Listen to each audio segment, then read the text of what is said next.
چلیں یہ پھر اس کا مطلب ہے کوئی تھوڑا سا راستہ دروازہ آپ نے کھول دیا. دروازے ہمیشہ کھلے ہوتے ہیں لیکن مشاورت کے بعد یہ فیصلے ہوتے ہیں. اچھا میں نے ایک وقفہ لینا ہے, میں وقفہ لیتا ہوں پھر میں دروازہ دوبارہ کھولتا ہوں. شاہد حقان بھائی صاحب, کل سینٹ میں مشاہد حسین صاحب نے ایک تقریر کی, وہ بھی آپ کی پارٹی کے سینیٹر ہیں. انہوں نے کچھ ایشوز آئیڈینٹیفائی کیے کہ یہ وہ ایشوز ہیں جس پہ کہ حکومت اور اپوزیشن کے درمیان تعاون ہو سکتا ہے. آپ کے خیال میں کون سے ایشوز ہیں جس پہ حکومت اور اپوزیشن میں تعاون ہو سکتا ہے؟ اگر ملک کے معاملات ہیں تو ہر بات پر تعاون ہو سکتا ہے. انہوں نے کہا کشمیر پہ ہو سکتا ہے, فلسطین پہ ہو سکتا ہے, نیوکلیر پروگرام پہ ہو سکتا ہے, اور بھی کوئی معاملات ہیں. حکومت اپنا موقف لائے نا, ہاں ہر معاملے پر ہوتا رہا ہے ماضی میں.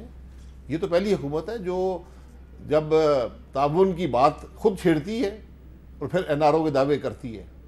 تو میرا تو حکومت پہ اعتماد جیسے نہیں ہے. وہ آج کل ایک تاثر ہے کہ جہانگیر ترین صاحب کو این آر او مل گیا. این آر او دے دے, اگر وہ دے سکتے ہیں ان کو. تو وہ علی ظفر صاحب کی رپورٹ کے حوالے سے کہا جا رہا ہے نا کہ اس میں جہانگیر ترین صاحب کو بے گناہ قرار دے دیا ہے, تو اس رپورٹ کو کہا جا رہا ہے کہ وہ این آر او ہے. تو جو ایف آئی اے کی رپورٹ ہے, جو چینی مہنگی ہوئی ہے, چینی مہنگی نہیں ہوئی. ایف آئی اے کی رپورٹ کیا کہتی ہے؟ میں تو پہلے دن سے کہہ رہا ہوں کہ چینی کے مہنگے ہونے میں جہانگیر ترین کا قصور نہیں ہے. قصور کس کا ہے؟ قصور کابینہ کا ہے. اچھا, صوبائی جس نے فیصلہ کیا, نہیں وفاقی کابینہ, ای سی سی نے فیصلہ کیا چینی کی ایکسپورٹ کا, جبکہ چینی ملک میں سرپلس نہیں تھی. اس فیصلے کی تائید وفاقی کابینہ نے کی. چینی کی قیمت پہلے دن سے بڑھنی شروع ہو گئی. انہوں نے کوئی کریکٹیو ایکشن نہیں لیا کہ چینی کی قیمت کو روکا جا سکے, اور اس کے بعد پھر 1 لاکھ ٹن ایکسپورٹ کی اجازت دی. یہ کرپٹ پریکٹس ہے, یہ کرپشن ہے ای سی سی کی اور کابینہ کی. اس کا فائدہ شوگر مل اونرز نے اٹھایا, کیونکہ جب بھی ایک مارکیٹ میں ایک چیز کی سپلائی کم ہو اور ڈیمانڈ زیادہ ہو, اس کی قیمت بڑھ جاتی ہے. یہ مارکیٹ کے اصول ہیں. جہانگیر ترین صاحب شوگر مل کے مالک ہیں, انہوں نے فائدہ اٹھایا اس سے. سب شوگر مل کے مالکان نے فائدہ اٹھایا.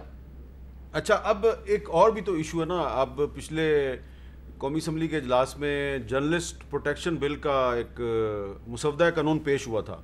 اس پر اپوزیشن جو ہے وہ کوئی تعاون کرے گی حکومت کے ساتھ؟ جی, جب آپ کمیٹی میں بھیجیں, وہاں پر ایک آبجیکٹیو ڈیبیٹ ہو, یہی طریقہ ہوتا ہے. آپ سارا دن بیٹھیں, 2 دن بیٹھیں, ہفتہ بیٹھیں, مہینہ بیٹھیں, ڈیبیٹ کریں, اس کو بہتر بنائیں, اور پھر اس کو قومی اسمبلی. ہم نے دیکھا کہ کچھ ایشوز پہ آپ کی پارٹی کے لوگوں نے مسودہ قانون پیش کیا, وہ پاس ہو گیا اسمبلی میں. جی بالکل ایسے ہی ہوتا ہے, ایسے ہی ہوتا ہے. تو ڈیبیٹ ہونی چاہیے. جب آپ زبردستی کریں گے, اسمبلی میں ڈیبیٹ کو روکیں گے, بات نہیں کرنے دیں گے, بلز کو بلڈوز کریں گے, جیسے کہ ابھی یہ ایم ٹی آئی کا پیمز کا جو بل تھا میڈیکل انسٹیٹیوشنز والا, اس کو بلڈوز کیا گیا. بھائی آپ بات سن تو لیں, پریس وہاں بیٹھی ہوتی ہے, اس کی ویڈیوز موجود ہیں, جس طرح وہاں پر بیہیویئر تھا چیئرمین کا اور حکومت کے ممبران کا. اچھا, اب آپ کی گفتگو سے یہ لگ رہا ہے کہ عمران خان صاحب جو بھی کر رہے ہیں وہ غلط ہی کر رہے ہیں, کوئی اچھا کام نہیں کر رہے. آج انہوں نے لیا میں انصاف صحت سہولت کارڈ کا افتتاح کیا, یہ تو اچھا کام کر رہے ہیں وہ. یہ کوئی نئی چیز نہیں ہے. نہیں ہے جی, یہ Pakistan P M L N نے شروع کیا تھا. یہ کے پی کے اندر انہوں نے کہا ہم اس کو ایکسیپٹ نہیں کرتے, ہم اپنا شروع کر دیں گے. وہاں پہ اپنا شروع کر لیں. وہ احساس پروگرام کے بارے میں پیپلز پارٹی والے کہتے ہیں کہ یہ بے نظیر انکم سپورٹ پروگرام یہ ہم نے شروع کیا تھا. یہ وہی ہے. یہ اس کی اگر بنیاد آپ نے دیکھنی ہے نا, وہ اسحاق ڈار صاحب نے ڈالی تھی. اچھا, جب وہ فائنانس منسٹر تھے کولیشن گورنمنٹ کے. ٹھیک ہے. اس کا نام تھا پاکستان انکم سپورٹ پروگرام. ٹھیک ہے. وہاں پر اصرار کیا پیپلز پارٹی نے, یہ بیس پر رکھ لیں جی, آپ خوش ہو جائیں. ہمارے پورے عرصے میں یہ بیس بھی چلتا رہا. میرا خیال جب ہم نے لیا تھا تو شاید یہ 60 ارب تھا یا 80 ارب تھا, اور چھوڑا تھا تو 140 ارب تھا. ٹھیک ہے. اس کو بڑھایا گیا. اب اس کا نام آپ عمران خان کارڈ رکھ دیں, کوئی بات نہیں. یہ صحت سہولت کارڈ بھی آپ کی گورنمنٹ نے جی, یہ وہی تھا. جی جی, یہ تو اگر عمران خان آپ کی پالیسیاں آگے بڑھا رہے ہیں تو اچھا کام کر رہے ہیں, بہت اچھی بات ہے. تو پھر تنقید کس بات کی ہے؟ افتتاح کس چیزوں کا کر رہے ہیں؟ وہ افتتاح کر رہے ہیں. یہ لاکھوں کارڈ بانٹے جا چکے تھے, تو لاکھوں دفعہ افتتاح نہیں ہوا. آپ بڑھائیں گے اس کو, بہت اچھی بات ہے. یہ چیزیں بہتر ہیں اور یہ شروع ہو چکی ہیں. لیکن یہ کہنا جی میں نے شروع کیا ہے, وہ آپ نے کلپ دیکھا ہوگا, خاتون نے کہا جی یہ تو بے نظیر والا بیسٹ پروگرام ہے جو آپ, تو وہ خاتون جو ساتھ تھی نشتر صاحبہ, انہوں نے کہا نہیں, ہم نے اس کو ٹھیک کر دیا. چلے آپ نے ٹھیک کر دیا مبارک ہو. اچھا چلیں شاہد حقان بھائی صاحب بہت بہت شکریہ. ناظرین آپ نے شاہد حقان کی گفتگو سنی. ہمیں امید ہے کہ کچھ دنوں میں جو جرنلسٹ پروٹیکشن بل ہے قومی اسمبلی میں واپس آئے گا اور حکومت اور اپوزیشن مل کر اسے منظور بھی کریں گے. اجازت دیجیے, اللہ حافظ.